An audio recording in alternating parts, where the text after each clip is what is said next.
Hi, ಎಲ್ಲರೂ ಹೇಗಿದ್ದೀರಾ? ನಾನು ದೀಕ್ಷಿತಾ ವರ್ಕ್ ಮಾಡ್ತಿದ್ದೀನಿ. ಸೊ ಇವತ್ತಿನ ವೀಡಿಯೋದಲ್ಲಿ ನಾ ಎಲ್ಲಿ ಓದಿದೆ, ಯಾವ ಲೈಬ್ರರಿಯಲ್ಲಿ ಓದಿದೆ, ಒಂದು ಸ್ಮಾಲ್ ಜಿಸ್ಟ್ ಅಷ್ಟೇ.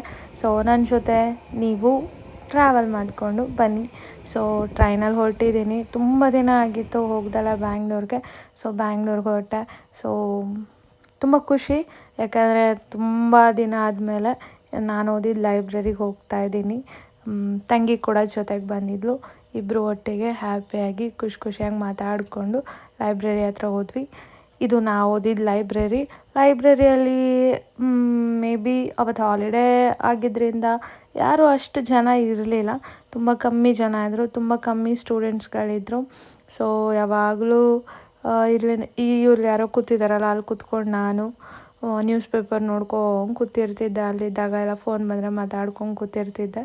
ಸೊ ಇದು ಲೈಬ್ರರಿ ಚೆನ್ನಾಗಿದೆ. ಲೈಬ್ರರಿ ತುಂಬ ಕಾಮಾಗಿ, ವೆಂಟಿಲೇಷನ್ ಎಲ್ಲ ತುಂಬ ಚೆನ್ನಾಗಿತ್ತು. ಸೊ 1 ವರ್ಷ ಈ ಲೈಬ್ರರಿಯಲ್ಲಿ ಸ್ಪೆಂಡ್ ಮಾಡಿದ್ದೀನಿ ಎಕ್ಸಾಕ್ಟಾಗಿ. ಸೊ ಅಲ್ಲಿ ನಾ ಕೂತ್ಕೊತಿದ್ದೆ. ಈ ಸೀಟ್ ಬಂದುಬಿಟ್ಟು ನಂದು ಕಾರ್ನರ್ದು. 1 ವರ್ಷ ಎಕ್ಸಾಕ್ಟಾಗಿ ಇಲ್ಲಿ ಕೂತ್ಕೊಂಡು ಓದಿದ್ದೀನಿ. ಫುಲ್ಲು ಎಲ್ಲ ಚಾರ್ಟ್ ಮಾಡಿಕೊಂಡು, ಟೈಮ್ ಟೇಬಲ್ ಮಾಡಿಕೊಂಡು. ತುಂಬ ಕಮ್ಮಿ ಫ್ರೆಂಡ್ಸ್, ಒಬ್ಬರೋ ಇಬ್ಬರೋ ಫ್ರೆಂಡ್ಸ್ ಆಗಿದ್ರು ಅಷ್ಟೇ ಲೈಬ್ರರಿಯಲ್ಲಿ. ಅದು ಬಿಟ್ಟರೆ ಬೇರೆ ಯಾರೂ ಫ್ರೆಂಡ್ಸ್ ಮಾಡ್ಕೊಳ್ಳಿಲ್ಲ. 1, 2, 3 ಫ್ರೆಂಡ್ಸ್ಗಳು, ಒಳ್ಳೆ ಫ್ರೆಂಡ್ಸ್ಗಳಂತೂ ಸಿಕ್ಕಿದ್ರು. ಇನ್ನೊಂದೇನು ಅಂದರೆ ಈ ಲೈಬ್ರರಿಯಲ್ಲಿ ಒಂದು ಬೆಸ್ಟ್ ಬೆನಿಫಿಟ್ ಏನಿತ್ತು ಅಂದರೆ ಟೆರೆಸಲ್ಲಿ ಕೂತ್ಕೊಂಡು ಓದೋದಕ್ಕೆ ಜಾಗ ಇತ್ತು. ಸೊ ಟೆರೆಸ್ಗೆ ಹೋದರೆ ನಮಗೆ ಫುಲ್ಲು ಟೇಬಲೆಲ್ಲ ಹಾಕಿ ತುಂಬ ಜಾಗ ಇದೆ ಕೂತ್ಕೊಂಡು ಓದೋದಕ್ಕೆ. ಆರಾಮ್ಸೆ ಕೂತ್ಕೊಂಡು ಓದ್ಬೋದು, ತಣ್ಣ ಗಾಳಿ ಬೀಸ್ತಾ ಇರುತ್ತೆ. ಸೊ ಇದು ಒಂದು ಸ್ಮಾಲ್ ವೀಡಿಯೋ ಅಷ್ಟೆ ನಾ ಓದಿದ್ದು.